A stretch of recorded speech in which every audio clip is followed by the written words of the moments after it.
Investment risk అనేది market ఒడిదుడుకులకు లోబడి ఉంటుంది. ఇన్వెస్ట్ చేసే ముందు అందుకు సంబంధించిన వివరాలను క్షుణ్ణంగా తెలుసుకున్నాకే పెట్టుబడులు పెట్టండి. ఈ కార్యక్రమం నిపుణులు, అనుభవజ్ఞుల సూచనలు, సలహాల మేరకు మాత్రమే నడుస్తుంది. మీ పెట్టుబడులకు ఏబిఎన్ ఆంధ్రజ్యోతి ఎటువంటి బాధ్యత వహించదు.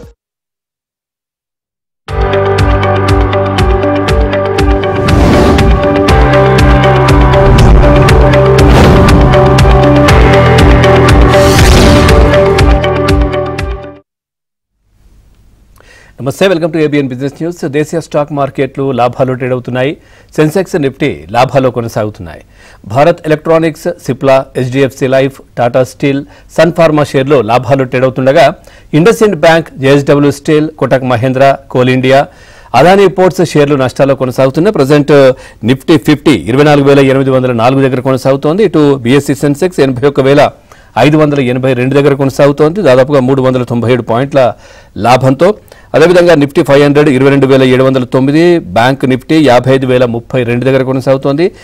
నిఫ్టీ ఐటీ కూడా మంచి లాభాల్లోనే ఉంది, 37,542 దగ్గర కొనసాగుతున్న పరిస్థితి కనిపిస్తూ ఉంది. ఇక మార్కెట్కి సంబంధించి మీకు ఏదైనా డౌట్ ఉంటే స్క్రీన్ పైన కనిపిస్తున్నటువంటి నంబర్కి కాల్ చేయొచ్చు, లేదంటే కామెంట్ రూపంలో కూడా మీ డౌట్ అక్కడ రాస్తే మనతో పాటు ఎకనామిస్ట్, అట్లాగే supreme court advocate doctor G V Rao గారు కూడా స్టూడియోలో సిద్ధంగా ఉన్నారు. వారిని అడిగి మరిన్ని వివరాలు తెలుసుకుందాం, మీ సందేహాలు కూడా నివృత్తి చేసే ప్రయత్నం చేస్తాను. సార్ నమస్కారం. సార్, ఇప్పుడు మనం చూస్తే ఈ డిఫెన్స్ రంగానికి సంబంధించి కూడా ఒక మంచి ర్యాలీ కొనసాగుతున్నట్టుగా అనిపిస్తూ ఉంది. ఒకవేళ దాంట్లో ఇన్వెస్ట్ చేయాలనుకునే వాళ్ళకు, ఆల్రెడీ చేస్తున్న వాళ్ళకు మీరేం చెప్తారు సార్? అయితే ప్రధానంగా మనం ఈ రక్షణ రంగానికి సంబంధించినంత వరకు ఈ షేర్లన్నీ కూడా దూసుకుపోతున్నాయనే చెప్పొచ్చండి. అంటే ఏమైందంటే ఇటీవల కాలంలో భారత పాకిస్తాన్ యుద్ధ సమయంలో మన యొక్క లోకల్గా మేడ్ ఇన్ ఇండియా ఆయుధాలన్నీ కూడా తారాజోల్లాగా ఎలా పనిచేశాయనేటువంటి విషయం ప్రపంచం అంతా గుర్తించి మనకి ఆర్డర్స్ ఇవ్వటము, తర్వాత వేరే దేశాల నుంచి మాత్రమే దిగుమతి చేసుకునే దిశ నుంచి మన ఆయుధాలను మనమే తయారు చేసుకోవటమే కాకుండా వేరే దేశాలకు కూడా వాటిని అమ్మే స్థాయికి మనం ఎదుగుతుండటం వల్ల ఈ పరిస్థితుల్లో మన డిఫెన్స్ రంగ షేర్లన్నింటికి కూడా మంచి భవిష్యత్తు ఉందన్న నమ్మకంతో ఇన్వెస్టర్లు రాబోయేటువంటి 2 సంవత్సరాల పిఈ రేషియోకు సరిపడగా ఇప్పుడే రేటు చెల్లించి ఈ షేర్లను కొనటం మొదలుపెట్టారు. కాకపోతే ఇక్కడ ఒక కంపెనీ యొక్క షేర్ యొక్క ఫలితాలు అనేది మనం జాగ్రత్తగా గమనించాలి. కానీ కేవలం సెంటిమెంట్ ఆధారంగానో ఊహాజనితంగానో ఎక్కువ ప్రైస్లో కనుక కొంటే తర్వాత ఇన్వెస్టర్లు దెబ్బతినే అవకాశం ఉంటుంది. మన ఉదాహరణ తీసుకుంటే ఇప్పుడు Cochin ship yard share year high రేట్లో నుంచి తగ్గిన తర్వాత ఈరోజు కూడా మళ్ళీ ఆ రేట్ రాలేదు. అట్లాగే ఇప్పుడు ఇవాళ కూడా మనం కనుక విపరీతంగా చేసుకునే అంచనాలని మరీ హై రేట్లో కనుక ఈ షేర్లు ఇన్వెస్ట్ చేస్తే తర్వాత మళ్ళా ఆ రేట్ రాలేక ఇబ్బంది పడే అవకాశం ఉంది. మనం కొన్ని స్పెసిఫిక్ ఎగ్జాంపుల్స్ తీసుకుందాం. బీఈఎల్ విషయాన్ని తీసుకుంటే బీఈఎల్ షేరు 240 రూపాయల నుంచి 380 రూపాయలకి ఇప్పుడు కేవలం ఒక 3 నెలల కాలంలోనే పెరగటం చూసాం. ఇంత వేగంగా అంటే more than 50% growth less than 3 monthsలో వచ్చినప్పుడు ఈ టైంలో కనుక ఇన్వెస్ట్ చేస్తే తర్వాత మన పెట్టుబడి రావడం కూడా కష్టం అవ్వచ్చు. అందుకని చెప్పి కంపెనీ ఫండమెంటల్స్ బాగున్నప్పుడు కూడా వాల్యుయేషన్ కంఫర్ట్ లేదని మాత్రం గమనించాల్సిన అవసరం ఎంతైనా ఉందండి. అలాగే బీడీఎల్ కూడా 1000 నుంచి 1800 పెరిగిందంటే 80% రిటర్న్ లెస్ దాన్ 6 monthsలో. అలాగే హెచ్ఏఎల్ ఇవన్నీ కూడా విపరీతంగా పెరగటం మనం గమనించాము. ఇప్పుడు ఈ కరెంట్ రేట్లో మాత్రం ఫ్రెష్ బయింగ్ చేయొద్దని చెప్తాను. ఇప్పటికే ఇన్వెస్ట్ చేసిన ఇన్వెస్టర్లు మంచి లాభాల్లో ఉంటే ఒకసారి లాభాలను స్వీకరించి మళ్ళీ తగ్గినప్పుడు మాత్రమే ఈ డిఫెన్స్ రంగ షేర్లో ఎంటర్ అయితే మంచిదండి. రైట్ సార్, బెంగళూరు నుంచి ఉన్నారు యోగేంద్ర గారు. యోగేంద్ర గారు నమస్కారం. Sir good afternoon sir. Good afternoon. Doctor G V Rao garu ఉన్నారు, మీ డౌట్ అడగండి. సో ఇప్పుడు tube investments of India and Glenmark pharma అండి, ఈ రెండిట్లో ఎంట్రీ తీసుకొచ్చారు, కొంచెం చెప్తారా? మీరు ముఖ్యంగా గ్లెన్మార్క్ ఫార్మా కరెంట్ ప్రైస్లో ఇన్వెస్ట్ చేయొచ్చు అండి. గ్లెన్మార్క్ ఫార్మా కేవలం ఒక క్వార్టర్ ఫలితాలను బట్టి మాత్రమే మనం దాన్ని అంచనా వేయలేం. మనం చూస్తే ఇటీవల కాలంలో కేవలం ఈ క్వార్టర్ యొక్క ఫలితాలు కొద్దిగా తక్కువ అనిపించినప్పుడు కూడా రానున్నటువంటి 3-4 సంవత్సరాల కాలానికి కూడా గ్లెన్మార్క్ ఫార్మాకి ఎక్సలెంట్ విజిబిలిటీ ఉంది. ఇక్కడి నుంచి ఫార్మా రంగంలో వాల్యుయేషన్ కంఫర్ట్ ఉండేటువంటి కంపెనీలో అగ్రస్థానంలో ఉందని చెప్పవచ్చు. అందుకని మీరు గ్లెన్మార్క్ ఫార్మా విషయానికి వస్తే కరెంట్ ప్రైస్లో డెఫినెట్గా ఇన్వెస్ట్ చేయొచ్చు అండి. ఇక ట్యూబ్ ఇన్వెస్ట్మెంట్ విషయానికి వస్తే మాత్రం కరెంట్ ప్రైస్ నుంచి కొంత ఫాల్ అయిన తర్వాత మాత్రమే దీనిలో ఫ్రెష్ బయింగ్ తీసుకునే విషయాన్ని పరిశీలించండి. Right sir. కృష్ణారెడ్డి గారు ఉన్నారు నెల్లూరు నుంచి. కృష్ణారెడ్డి గారు నమస్కారం. నమస్తే sir. Doctor G V Rao garu ఉన్నారు, మీ డౌట్ అడగండి. ప్రజెంట్ రేట్ లో Dixon technology, Newgen software, tech Mahindra ఈ మూతుల్లో 2 తీసుకుంటాం సార్. అవి ఏ మంచి అని చెప్పండి సార్. టెక్ మహేంద్ర మీరు తీసుకోవచ్చండి. ఇప్పుడు కరెంట్ రేట్లో కూడా టెక్ మహేంద్ర కనీసం 2 సంవత్సరాల ఆలోచనతో ఇన్వెస్ట్ చేయొచ్చు. సెకండ్, ఇంకొక షేర్ మీరు ఇన్వెస్ట్ చేయాలనుకుంటే డిక్సన్ టెక్నాలజీ కరెంట్ ప్రైస్ నుంచి ఏదైనా ఒక 5-6% ఫాలో అయినప్పుడు ఫ్రెష్ బయింగ్ పరిశీలించండి. సో మీరు అడిగిన మూడిట్లో ఈ 2 షేర్లు ఇమీడియట్గా ఇన్వెస్ట్మెంట్ యోగ్యమైనవి చెప్పొచ్చు. టెక్ మహేంద్ర స్ట్రైట్ అవే కరెంట్ రేట్లో, అలాగే డిక్సన్ ఏమైనా కాస్త ఫాల్లో కొనే ప్రయత్నం చేయండి. Right sir. కొన్ని కామెంట్స్ కూడా ఉన్నాయి. సత్యనారాయణ మూర్తి గారు అడుగుతున్నారు, క్యూఎస్ కార్ప్, QUESS కార్ప్ ఈ ప్రైస్ లో తీసుకోవచ్చా? ప్రెసెంట్ 338 ఉంది సార్. తప్పకుండా తీసుకోవచ్చండి. కార్పొరేట్ యాక్షన్స్ తర్వాత ఇప్పుడు కొంత తగ్గినప్పుడు కూడా ఈ షేర్ ఏంటంటే రానుంటే 2-3 సంవత్సరాల కాలానికి చాలా మంచి అప్రిసియేషన్కి అవకాశం ఉందండి. ఎన్నో బ్రోకరేజెస్ ఇన్ఫ్యాక్ట్ ఈ షేర్ని ఈవెన్ 400 రూపాయల స్థాయిలో కూడా బై రేటింగ్ ఇవ్వటం జరిగింది. ఇప్పుడు ఈ రేట్లో తప్పకుండా ఒక మినిమం 1 year హోల్డింగ్ ఆలోచన ఉన్నవాళ్ళు కొనొచ్చండి. Right sir. హైదరాబాద్ నుంచి నరేష్ గారు ఉన్నారు. నరేష్ గారు నమస్కారం, మీ డౌట్ అడగండి. నరేష్ గారు నమస్కారం. మాట్లాడండి. డాక్టర్ జీవి రావు గారు ఉన్నారు. సార్ నమస్కారం సార్. రైమాండ్ సార్ మేము వచ్చేసి 1700 చిల్లర్లో అది పర్చేజ్ చేస్తున్నాం సార్. అయితే ఇప్పుడు వచ్చేసి సార్ మాకు టెక్స్టైల్, రియల్ ఎస్టేట్ వేరువేరుగా ఉంటుంది. ఇంకోటి సార్ రియల్ ఎస్టేట్ సంబంధించింది అయితే ఎప్పటి వరకు రావచ్చు వస్తే సార్ దాంట్లో మేము ఇప్పుడు ఎందుకంటే 1:1 రేషియో ఇస్తామని చెప్పేసి మేము గూగుల్లో సెర్చ్ చేస్తే అటువంటి అడ్వర్టైజ్మెంట్ మేము చూసినాం సార్. అయితే సార్ దాని గురించి కొంచెం డీటెయిల్ చెప్పగలరు సార్. ఇంకోటి సార్ ఓలా గురించి కూడా కొంచెం చెప్పారు సార్. ఓలా ఏంటంటే 66 రూపీస్ లో మేము ఒక 3000 షేర్స్ పర్చేజ్ చేసుకున్నాం. ఓకే, తప్పకుండా. ఇప్పుడు 51-52 రూపీస్ లో అది ట్రెండ్ అవుతున్నారు. అయితే సార్ దాన్ని హోల్డ్ చేయమంటారా లేకుంటే సార్ తీసేయమంటారా? ఎందుకంటే యొక్క సిటీ కొంచెం అది కూడా చెప్పండి. రైట్ అండి. ముందుగా రేమండ్ విషయానికి వస్తే, రేమండ్ ఒరిజినల్గా రేమండ్ షేర్స్ కొన్నటువంటి వాళ్ళకి రేమండ్తో పాటు రేమండ్ లైఫ్లో ఒక షేర్కి ఒక షేర్ ఫ్రీగా ఇచ్చారు. అది అయిపోయిన తర్వాత ఆ యొక్క సబ్ డివిజన్ అయిపోయిన తర్వాత మళ్ళీ ఇప్పుడు రేమండ్ షేర్ హోల్డర్స్కి ఎవ్రీ షేర్ హోల్డర్కి ఇంకొక షేరు రేమండ్ రియల్ ఎస్టేట్ పరంగా ఇంకో షేర్ ఇస్తారని చెప్పి ఇప్పుడు మీకు ఎక్స్ రేట్లో ఆ రేమండ్ షేర్ ట్రేడ్ అవుతుంది. అందుకని చెప్పి ఆ తగ్గటానికి కారణము కేవలం ఇది మీరు ఇప్పుడు ఎక్స్ కాబట్టి, అంటే ఏంటి, మీరు ఆల్రెడీ మీరు కొన్న రేట్లో మీకు రేమండ్ రియల్ ఎస్టేట్ షేర్ కూడా మీకు దొరుకుతుంది కనుక. కాకపోతే ఈ ప్రాసెస్ అంతా పూర్తి అవడానికి 3 to 4 months లేదా కొద్దిగా ఎక్కువ టైం కూడా పట్టొచ్చండి. పేషెన్స్గా ఉండండి. ఓవరాల్గా రేమండ్ గ్రూపు ఒక 2 సంవత్సరాల కాలంలో చాలా అద్భుతమైనటువంటి రిజల్ట్ ఇచ్చే అవకాశం ఉంది కాబట్టి మీరు ఏమాత్రం కంగారు పడకుండా రేమండ్ గ్రూప్కు సంబంధించినటువంటి ఈ 3 కంపెనీల షేర్లు కూడా హోల్డ్ చేయొచ్చు. రియల్ ఎస్టేట్ షేర్లు ఇంకా అలాట్ కాలేదు, వస్తాయి త్వరలో. 3 కూడా మీరు హోల్డ్ చేయదగినారండి. లేకపోతే ఓలా గురించి కూడా అడిగారు మీరు. ఓలా విషయానికి వస్తే నియర్ ఫ్యూచర్లో ఓలాలో అప్రిసియేషన్ కొద్దిగా టఫ్ విషయమేను. కంపెనీ యొక్క ఫలితాలు ఆశాజనకంగా లేవు. ఎప్పటికప్పుడు మార్కెట్ నిరుత్సాహపరుస్తానే వచ్చింది. సో కొత్తగా అయితే ఫ్రెష్ బయింగ్ అయితే చేయకండి. ఇప్పటికే ఉన్న షేర్లని ఏదన్నా ర్యాలీ వస్తే మాత్రం కొంచెం మీ యొక్క రేటు దగ్గరలో వస్తే ఎగ్జిట్ అయ్యే ప్రయత్నం చేయమని చెప్తానండి. Right sir. Neddunuri V B Srinivasarao garu అడుగుతున్నారు comment, can we purchase Bajaj holding, DLF, VST, ఎల్చెల్ మోటార్స్ ఫర్ షార్ట్ టర్మ్ కోసం అంటున్నారు. దాదాపుగా 10 నుంచి 15 రోజుల వరకు. ఏదైనా కానీ ఒక 2 కంపెనీల గురించి ఒక్కొక్క ఇన్వెస్టర్కి ఆన్సర్ చేసే ప్రయత్నం చేద్దామండి. ఇప్పుడు మీరు VST తర్వాత DLF ఈ 2 గురించి మాట్లాడదాం. DLF ఎంత 10-15 రోజులకండి. 10-15 రోజుల కోసం అని చెప్పి మీరు అడిగినటువంటి ఏ కంపెనీలో ఏ షేర్ కూడా ఇన్వెస్ట్ చేయొద్దండి. జనరల్గా చాలామంది ఏంటంటే అతి తక్కువ కాలంలో 10 నుంచి 15 రోజుల కోసం కొనేవాళ్ళు ఒక ఆలోచన ఏం చేయాలంటేనండి, ఒకవేళ లాభం వస్తే 10-15 రోజులు అమ్ముకుందాము, లేదు నష్టం వస్తే కనుక ఇంకొంతకాలం అవసరమైతే హోల్డ్ చేద్దాము అనేదానికి ప్రిపేర్ అయితే మాత్రమే బై చేయండి. అప్పుడు ఏమవుద్దంటే 15 రోజులు కాకపోతే 3 నెలల్లో మీకు మంచి రిటర్న్ రావచ్చు.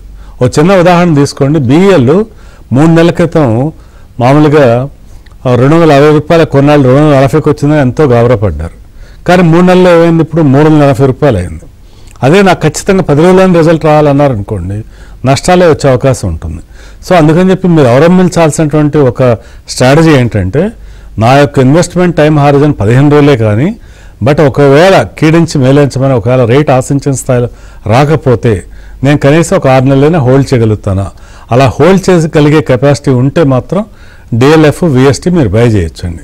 కేవలం 15 రోజులకైతే మాత్రం మీరు అడిగినటువంటి ఈ 4 షేర్లు ఏది కూడా ఇన్వెస్ట్ చేయొద్దనే చెప్తానండి. రైట్ సార్, సాయి గారు ఉన్నారు కాలర్. సాయి గారు నమస్కారం. సార్ నమస్కారం అండి. రాజవర్త సార్, ఇది అపార్ ఇండస్ట్రీస్ సార్, అది ఒక 100 షేర్స్ తీసుకుందాం అనుకుంటున్నాను. తర్వాత ఇంకోటి ఈ పవర్ మెక్ ప్రాజెక్ట్స్, అది కూడా కొంచెం చెప్పండి సార్. అది ఇంకోటి ఏదండి? పవర్ మెట్ కార్పొరేషన్, పవర్ మెక్ ప్రాజెక్ట్ గవర్నమెంట్ ప్రాజెక్ట్ అపార్ 7490. అవునండి. అపార్ మీరు ఫ్రెష్ బయింగ్ అయితే కరెంట్ రేట్లో అవాయిడ్ చేయండి. ఇక్కడ నుంచి మార్కెట్లో ఏంటంటే ఆల్రెడీ తక్కువ రేట్లో ఎంటర్ అయిన వాళ్ళు మంచి లాభాలు పొందారు, కానీ ఇప్పుడు ఈ కరెంట్ ప్రైస్లో ఫ్రెష్ బయింగ్ అయితే అడ్వైజబుల్ కాదండి. పవర్ ప్రాపర్టీస్, పవర్ మెట్ ప్రాజెక్ట్ విషయానికి వచ్చినప్పుడు అది కూడా ఇప్పుడు ఈ కరెంట్ వాల్యుయేషన్స్లో న్యూ బయింగ్ అయితే రికమెండెడ్ కాదండి. రైట్ సార్, సతీష్ గారు ఉన్నారు హైదరాబాద్ నుంచి. సతీష్ గారు నమస్కారం. నమస్తే అండి. మీ డౌట్ అడగండి. నమస్తే జీవరావు గారు. నమస్తే అండి. సార్ ఫస్ట్ మీకు thank you sir. Thanks. Sir మీరు అప్పుడప్పుడు ఒక 1 year బ్యాక్ చెప్పింది BDL BEL అప్పుడు 200 లో కొన్నాను, చాలా ప్రాఫిట్స్ లో ఉన్నాను సార్. ఇంకోటి సార్, ఇప్పుడు ప్రెసెంట్ నా దగ్గర PCBL ఉన్నాయి సార్ 470 దగ్గర, ఓకే, INOX 210 దగ్గర ఉన్నాయి. ఈ హోల్డ్ చేయమంటారా ఎగ్జిట్ అవ్వమంటారా సార్? మీరు ప్రాఫిట్లో ఉన్నారండి? లేదు సార్, ఇది ఈ 2 లాస్ట్ లో ఉన్నాను. ప్రస్తుతానికైతే హోల్డ్ చేయండి. మీకు మీ యొక్క ప్రైస్ కొంచెం దగ్గరగా వచ్చినప్పుడు ఎగ్జిట్ అయ్యే ప్రయత్నం చేద్దరు కానండి. అట్లాగే సార్, ఈ ఏడాది స్టాక్ మార్కెట్లో మంచి రిటర్న్స్ పొందడానికి ఇన్వెస్టర్స్ ఎట్లాంటి విధానాన్ని అవలంబిస్తే బాగుంటుంది అంటారు? దీనికి నేను ఒక మార్గం ఏం చెప్తానంటే అండి, ప్రధానంగా మనం లాస్ట్ 2-3 ఇయర్స్ని గమనిస్తే మనకి మేజర్ ఇండైసెస్ కన్నా కూడా మిడ్ క్యాప్ అండ్ స్మాల్ క్యాప్లో ఎక్కువ ఫలితాలు పొందారు. అయితే రానున్నటువంటి సంవత్సర కాలం కూడా మార్కెట్లో ఎట్లా ఉండే అవకాశం ఉందంటే, ఈ యొక్క స్మాల్ క్యాప్ మిడ్ క్యాప్ కన్నా కూడా లార్జ్ క్యాప్ షేర్లు, సెన్సెక్స్ 30 షేర్లు, నిఫ్టీ 50 షేర్లు ఎక్కువ పర్ఫామ్ చేసేటువంటి అవకాశం ఉందండి. అందుకని చెప్పి ఎవరైతే కమింగ్ 1-2 ఇయర్స్లో మార్కెట్లో మంచి రిటర్న్ పొందాలనుకుంటారో ఒక బెస్ట్ వే ఏంటంటే, BSE సెన్సెక్స్లో ఉన్నటువంటి 30 కంపెనీలను కూడా ఫస్ట్ ఈచ్ కంపెనీ షేర్ ఒక్కొక్క షేర్ కాడికే కొనేసి తర్వాత జాగ్రత్తగా అనలైజ్ చేసుకుంటూ సిస్టమాటిక్ ఇన్వెస్ట్మెంట్ వేలో ఎవ్రీ మంత్ కూడా ఈ 30 షేర్లలోనే కొద్ది మొత్తాలను ఇన్వెస్ట్ చేస్తే వెళ్తే రెగ్యులర్గా కమింగ్ 2-3 ఇయర్స్లో మంచి రిటర్న్స్ పొందేటువంటి అవకాశం ఉందండి. ఈ స్మాల్ అండ్ మిడ్ క్యాప్స్కి వెళ్ళే కన్నా కూడా ఇట్లా లార్జ్ క్యాప్ స్టాక్స్లో కనుక ఇన్వెస్ట్ చేస్తే అది 24 క్యారెట్ గోల్డ్ కొనదాంతో సమానం అవుతుంది. మీకు ఖచ్చితంగా దీర్ఘకాలంలో చాలా మంచి ఫలితాలు వచ్చేటువంటి అవకాశం ఉంటుందండి. సో ఈ పద్ధతి నాగార్జున గారు ఉన్నారు హైదరాబాద్ నుంచి. నాగార్జున గారు నమస్కారం. సార్ నమస్కారం. రైట్, రావు గారు ఉన్నారు, మాట్లాడండి. Good afternoon sir. Rao garu good afternoon అండి. సార్ ఫస్ట్ మీకు థ్యాంక్స్ సార్.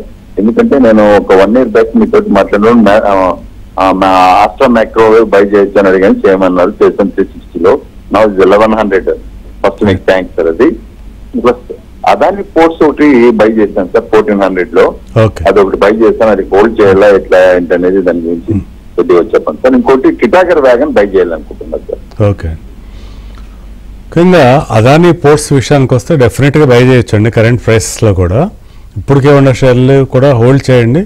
ఒకవేళ కొత్త కొనాలన్నా కూడా కరెంట్ రేట్లో కూడా కొనొచ్చండి. అదాని పోర్ట్స్ ఒక 2-3 ఇయర్స్ టైంలో డెఫినెట్గా మంచి రిటర్న్ ఇచ్చేటువంటి అవకాశం ఉందండి. టిటాగర్ అయితే మాత్రం కరెంట్ ప్రైస్లో అవాయిడ్ చేయండి. ఇక్కడి నుంచి ఏదైనా తగ్గితే మాత్రమే మీరు ఫ్రెష్ బయింగ్ కోసం ఆలోచించండి. రైట్ సార్, వెంకటేశ్వర్లు గారు ఉన్నారు ఖమ్మం నుంచి. వెంకటేశ్వర్లు గారు నమస్కారం అండి.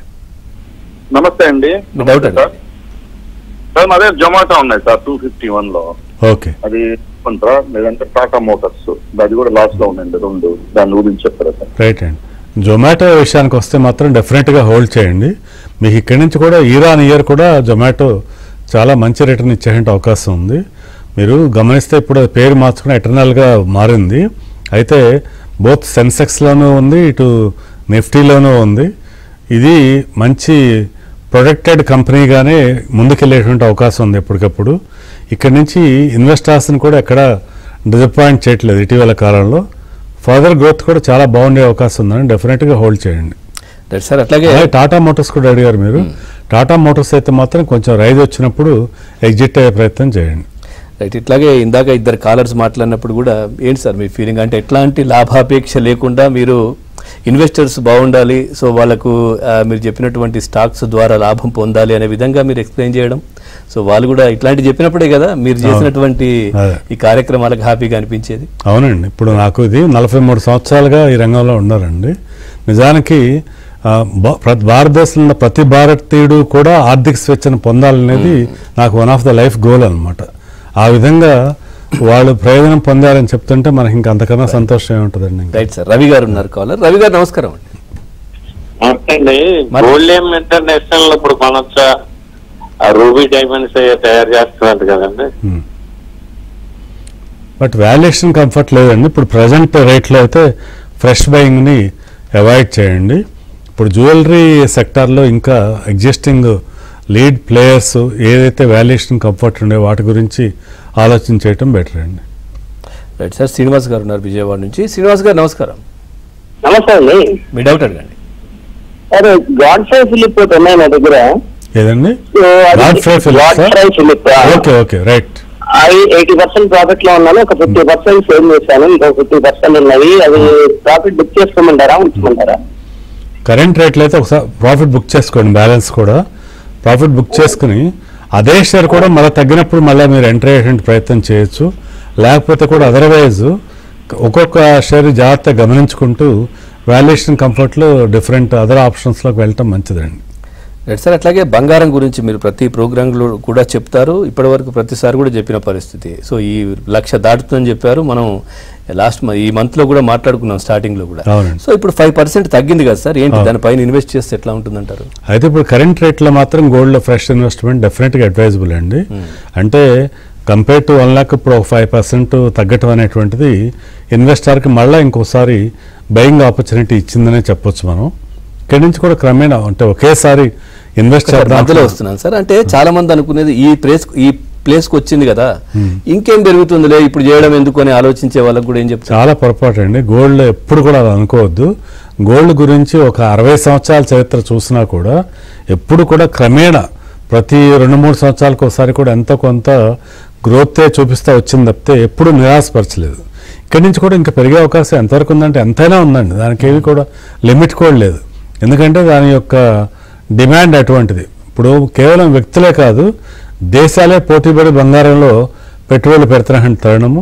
ఇక్కడి నుంచి కూడా మీకు గోల్డ్ ఒక 2 years కాలంలోనే 1,20,000 నుంచి 1,30,000 వరకు కూడా వెళ్ళేటువంటి అవకాశాలు ఉన్నాయండి. అందుకని ఎప్పుడు ఈ ఆపర్చునిటీని మిస్ చేసుకోకుండా ఇంకొక బెటర్ స్ట్రాటజీ ఏంటంటే ఒకేసారి ఎంటైర్ అమౌంట్ని ఇన్వెస్ట్ చేయడం కాకుండా క్రమ పద్ధతిలో సిస్టమాటిక్ ఇన్వెస్ట్మెంట్ బేస్లోకి వెళ్తూ నెల నెలా కాస్త బంగారాన్ని కొనుక్కుంటూ వెళ్తే అది పోర్ట్ఫోలియోలో చాలా మంచి రిటర్న్ ఇచ్చే అవకాశం ఉంది.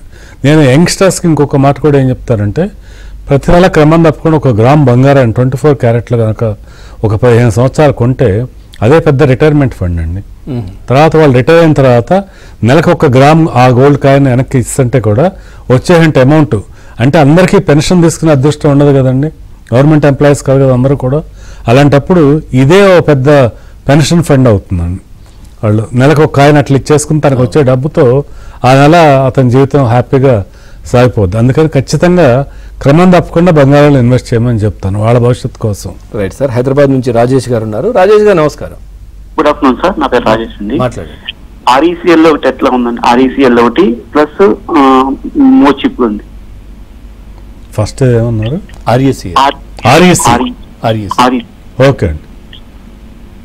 ఆర్ఈసీ కరెంట్ రేట్లో కూడా బై చేయొచ్చు అండి. ఇప్పుడు మనకేంటంటే ఇక్కడి నుంచి ఇది ఆల్రెడీ కొంత కరెక్షన్ వచ్చింది, తర్వాత ఇప్పుడు ఇక్కడి నుంచి పెరిగే అవకాశం ఉంది. లాస్ట్ 5 yearsలో ఒక్కసారి కూడా మిస్ అవ్వకుండా మంచి డివిడెండ్ కూడా చెల్లిస్తుంది. ఇక్కడి నుంచి కూడా మీకు మరింత ముందుకెళ్లే అవకాశం కూడా ఉందండి. కరెంట్ రేట్లో కూడా బై చేయొచ్చు అండి. Right sir. చంద్రశేఖర్ గారు అడుగుతున్నారు కామెంట్, కిరి ఇండస్ట్రీస్ గురించి చెప్పండి అని అడుగుతున్నారు. కిరి ఇండస్ట్రీస్ చాలా మంచి కంపెనీ అండి. ఇప్పుడు ఇదేంటంటే మనం ఫండమెంటల్ బుక్ వాల్యుయేషన్ పరంగా చూస్తే కూడా దాదాపు 250 రూపాయలు బుక్ వాల్యూ ఉన్నటువంటి ఈ కంపెనీ ఇప్పుడు సమ్వేర్ అరౌండ్ 660 రూపాయలు ఆ స్థాయిలో ట్రేడ్ అవుతుందంటే బుక్ వాల్యూతో కంపేర్ చేసినప్పుడు కేవలం 1.2 టైమ్స్ బుక్ వాల్యూలో ఉంది. పీఈ రేషియో కూడా ఇండస్ట్రీ పీఈతో కంపేర్ చేస్తే చాలా తక్కువ పీఈలోనే ఈ యొక్క షేర్ అవైలబుల్ అవుతుందని చెప్పొచ్చు. అదే కాకుండా లాస్ట్ 5 ఇయర్స్ డేటాను కనుక చూస్తే ఎక్కడ కూడా నెగిటివ్ అనేది లేదండి. అంటే 5 ఇయర్స్ రిటర్న్ పాజిటివే, 3 ఇయర్స్ పాజిటివ్, 1 ఇయర్ పాజిటివే, 6 మంత్స్, 3 మంత్, 1 మంత్ అన్నీ పాజిటివే ఉన్నాయి. ఇక్కడి నుంచి కూడా ఇంకా పాజిటివ్గానే ముందుకెళ్ళేటువంటి అవకాశాలు ఉన్నాయండి. కరెంట్ రేట్లో డెఫినెట్గా బై చేయొచ్చండి. రైట్ సార్, నాయుడు గారు ఉన్నారు అమలాపురం నుంచి. నాయుడు గారు నమస్కారం అండి. సార్ నమస్తే సార్. మాట్లాడండి sir. Fresh buying IEX, CDSL, Zen technology చేద్దాం అనుకుంటున్నాం సార్. ఏ రేట్లో ఎంటర్ అవ్వాలనేది కొంచెం అయితేనండి. ఇప్పుడు మీరు చెప్పినట్టు ఈ మూడిట్లో ముఖ్యంగా ఐఎక్స్, సిడిఎస్ఎల్ ఫ్రెష్ బయింగ్ చేయొచ్చండి. ఐఎక్స్ ఇక్కడి నుంచి ఒక 5% అన్న ఫాల్ అయితే ఫ్రెష్ బయింగ్ గురించి ఆలోచించండి. లేకపోతే సిడిఎస్ఎల్ ఇటీవల కాలంలోనే చాలా మొమెంటం మనం చూసాము. ఏ కాస్త కరెక్షన్ వచ్చినా కూడా ఎవ్రీ డిప్ని కూడా బయింగ్ ఆపర్చునిటీగా తీసుకోండి. రానటువంటి 3-4 సంవత్సరాల కాలంలోనూ కూడా సిడిఎస్ఎల్ చాలా మంచి రిటర్న్ ఇచ్చే అవకాశం ఉందండి. డెఫినెట్గా ఇప్పటికే ఉండే హోల్డ్ చేయండి. ఇంకా కూడా తగ్గిన ప్రతిసారి కూడా బై చేయండి ఐఎక్స్, సిడిఎస్ఎల్ కూడా. రైట్ సార్, అట్లాగే రానున్న రోజుల్లో మనం చూసాం అంటే ఈ సమ్మర్లో కొంచెం విమానయాన రంగాలు కావచ్చు, హోటల్స్ కావచ్చు అద్భుతంగా ఉంటాయని అనుకున్నప్పటికీ మొన్న జరిగిన ఇన్సిడెంట్ పహల్గామ్, ఆ తర్వాత కొంచెం ఫ్లైట్లు టర్న్ అవ్వడము ఇవన్నీ జరిగిపోయాయి. సో రానున్న రోజుల్లో ఎట్లా ఉండే అవకాశం ఉంది?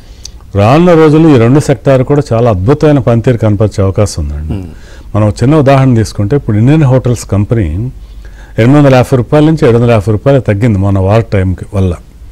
అయితే కేవలం ఆ ఒక కొద్ది కాలం పాటు తప్పితే అది కూడా కొన్ని సెక్టార్స్లో తప్పించి ఓవరాల్గా తాజ్ హోటల్స్ అన్నిటికీ కూడా నేషనల్ వైడ్గా, ఇంటర్నేషనల్గా కూడా ఎక్స్ట్రాడినరీ డిమాండ్ ఉంది. దీంతో ఏమవుతుందంటే కేవలం ఈ ఒక్క క్వార్టర్లో ఫలితాలు కొద్దిగా నెగిటివ్ రావచ్చు తప్పితే ఓవరాల్గా లాంగ్ టర్మ్ ఇన్వెస్టర్కి ఇది ఒక మంచి బయింగ్ ఆపర్చునిటీ అని చెప్పొచ్చు. అలాగే మన ఇండిగో కూడా గొప్ప స్టార్ పెర్ఫార్మర్ అని నేను చెప్తానండి. ఇప్పుడు ఎయిర్లైన్ కంపెనీలో ముఖ్యంగా ఇండిగోలో ఇన్వెస్ట్ చేసిన వాళ్ళు ఏదో ఒక 1000 రూపాయల లోపు కూడా ఇన్వెస్ట్ చేసి వాళ్ళు 5000 రూపాయల వరకు వచ్చినాక ప్రాఫిట్ బుక్ చేసుకున్న వాళ్ళు మనం చూసాము. ఇక్కడి నుంచి కూడా చాలా మంచి పనితీరు కనపరిచే అవకాశం ఉందండి. అయితే విమానయాన రంగానికి సంబంధించిన షేర్లు అయితే జనరలైజ్ చేసి అన్నిట్లోనూ కూడా ఏ కంపెనీ అయినా కొనవచ్చు అని చెప్పి మనం చెప్పం, కానీ ఇండిగో లాంటి లీడర్స్ తోటి మాత్రం ఇన్వెస్ట్ చేయొచ్చు అని చెప్తాం. అలాగే హోటల్ సెక్టార్లో కూడా బ్లైండ్గా ఏ కంపెనీ అంటే ఆ కంపెనీ కాకుండా మనం ఐటీసీ హోటల్స్, ఇండియన్ హోటల్స్ ఇటువంటి కంపెనీలో మాత్రం లాంగ్ టర్మ్ కోసం ఇన్వెస్ట్ చేస్తే చాలా మంచి ఫలితాలు వచ్చే అవకాశం ఉందండి. సార్, జీకే రెడ్డి గారు ఉన్నారు సిద్దిపేట నుంచి. రెడ్డి గారు నమస్కారం అండి. నమస్తే అండి. డౌట్ అడగండి. అది బ్యాన్ ఎనర్జీ అండి. బ్యాన్ ఎనర్జీ నేను హోల్డ్ చేయొచ్చా? నేను 650లో కొన్నాను, అదొకటి. నెక్స్ట్ బీబీఎల్ అండి. బీబీఎల్ అనేటువంటిది కూడా అది హోల్డ్ చేయొచ్చా? ఇంకోటి జేడెస్ లైఫ్ అనేటువంటిది హోల్డ్ చేయొచ్చా? ఈ 3 మీరు వీటిలో అండి ముఖ్యంగా జైడస్ లైఫ్ అయితే మాత్రం హోల్డ్ చేయొచ్చండి. ఇప్పుడు ఇక్కడ రేట్ నుంచి కూడా ఇంకా పెరిగేటువంటి అవకాశం ఉంది. మిగిలిన 2 కంపెనీలు కూడా ఏ కాస్త రైజ్ వచ్చినా కూడా ఎగ్జిట్ అయ్యే ప్రయత్నం చేయండి. సో ఇన్ సమ్మరీగా ఏంటంటే ఒక జైడస్ లైఫ్ మాత్రం కరెంట్ రేట్ నుంచి హోల్డ్ చేయండి, మిగతా 2 కూడా ఆన్ రైజ్ ఎగ్జిట్ అయ్యే ప్రయత్నం చేయండి. రైట్. అట్లాగే ప్రజెంట్ సార్ ఇప్పుడు చాలా మంది కూడా ఈ డిఫెన్స్ ఇప్పుడు జరిగిన పరిస్థితులను బట్టి దానిపైన ఎక్కువగా ఇన్వెస్ట్ చేయడానికి మొగ్గు చూపుతున్న పరిస్థితులు కనిపిస్తా ఉన్నాయి. ఎంతవరకు కరెక్ట్ అంటారు అది? అయితే డిఫెన్స్ రంగం మంచిదైనప్పుడు కూడానండి మనం ఏ రేట్లో కొంటున్నాం అనేది చాలా ఇంపార్టెంట్ అండి. ఇక్కడ ఏంటంటే ఇన్వెస్టర్ చూసుకోవాల్సింది అంటే we are concerned about our money and our growth first. అది రావాలంటే ఏం చేయాలి? మనం ఒక షేర్ మంచిదైనంత మాత్రమే సరిపోదు ఆ కంపెనీ, అది ఏ రేట్లో మనం ఇన్వెస్ట్ చేస్తామది ఇంపార్టెంట్. అంటే 250 రూపాయలు కొన్నవాడికిను 340 కొన్నవాడికిను ఎంతో తేడా ఉంటుంది కదండి. అలాగే ఇప్పుడు ఏంటంటే మొత్తం కూడా ఒక పీక్ మూమెంట్కి వెళ్ళిన తర్వాత కరెక్షన్ అనేది ఇన్యూటబుల్గా వస్తుంది. సో మోర్ దాన్ 10% కరెక్షన్ వచ్చినప్పుడు మాత్రమే వాటిలో ఫ్రెష్ బయింగ్ గురించి చూడాలి తప్పితే బ్లైండ్గా 10 మంది దానిలోకి పరిగెత్తున్నారు కదా అని చెప్పి మనం కూడా వెళ్ళి ఎక్స్ట్రీమ్ పీక్లో కనుక బై చేస్తే చేతులు గాలే ప్రమాదం ఉంటుందండి. అందుకని ఎప్పుడు కూడా ఒక స్టాక్లో ఇన్వెస్ట్ చేయబోయే ముందు వాల్యుయేషన్ కంఫర్ట్ చూసుకోవటం చాలా చాలా అవసరము. మనం కనుక వాల్యుయేషన్ కంఫర్ట్ని చెక్ చేసుకోకుండా ఏ ప్రైస్ అంటే ఆ ప్రైస్లో కనుక ఎంటర్ అయితే అది ఎంత మంచి కంపెనీ అయినా కూడా ఓవరాల్గా ఇన్వెస్టర్కి నష్టాలనే తీసుకొచ్చే